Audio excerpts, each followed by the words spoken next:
काम करतोय उद्याचा महाराष्ट्र सुरक्षित शांत राहिला पाहिजे, नाहीतर ती जर अवलाद अशी वापरली तर पुन्हा महाराष्ट्रात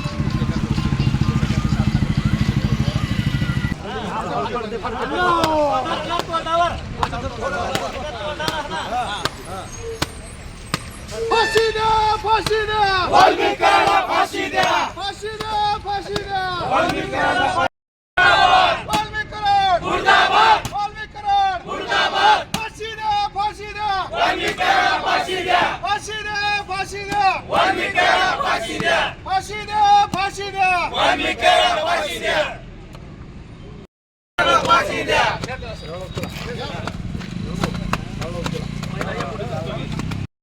झालीच पाहिजे, फाशी द्या, फाशी द्या, वाल्मिकांना फाशी द्या, फाशी द्या, फाशी द्या, वाल्मिकांना फाशी झालीच पाहिजे, वाल्मीकरणला फाशी झालीच पाहिजे. जय भवानी, जय शिवाजी, जय भवानी. जय शिवाजी.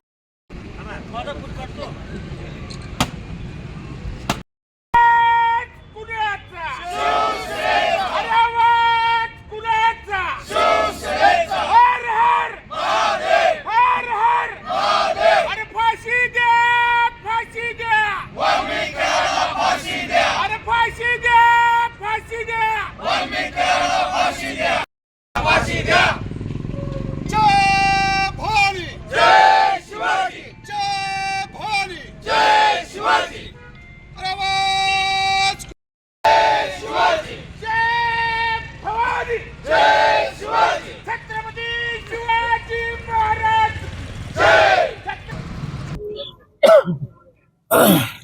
संपूर्ण महाराष्ट्राला लाजवेल अशी दुर्दैवी घटना बीड जिल्ह्यामध्ये मस्साजोग तालुक्यामध्ये मस्साजोगच्या सरपंचाला ठार मारून बीड जिल्ह्यातल्या टोळी युद्धानं वर तोंड काढलेलं आहे. मी सत्तेत इतका माजलोय, माझं कोणीही वाकडं करू शकत नाही, माझ्या पाठीमागं कोण तर आहे अशा भ्रमात राहून वाल्मिक कराड आणि त्यांच्या टोळीनं संतोष देशमुखाचा निर्घुण खून केलेला आहे. एवढी दुर्दैवी घटना या महाराष्ट्रात घडली. काय वाटत असेल त्या संतोष देशमुखाच्या आईला, काय वाटत असेल त्या संतोष देशमुखाच्या मुलीला, काय वाटत असेल माझ्या भगिनी संतोष देशमुखाच्या पत्नीला. अरे अख्खा महाराष्ट्र हळहळलाय, अख्ख्या महाराष्ट्राच्या डोळ्यात पाणी आहे, अख्खा महाराष्ट्रात पेटून उठलेला आहे. म्हणून या सरकारला मी नम्रपणे विनंती करतोय, संतोष देशमुख आणि त्याचे सहकारी जेवढे असतील त्यांना फाशीची शिक्षा झाली पाहिजे.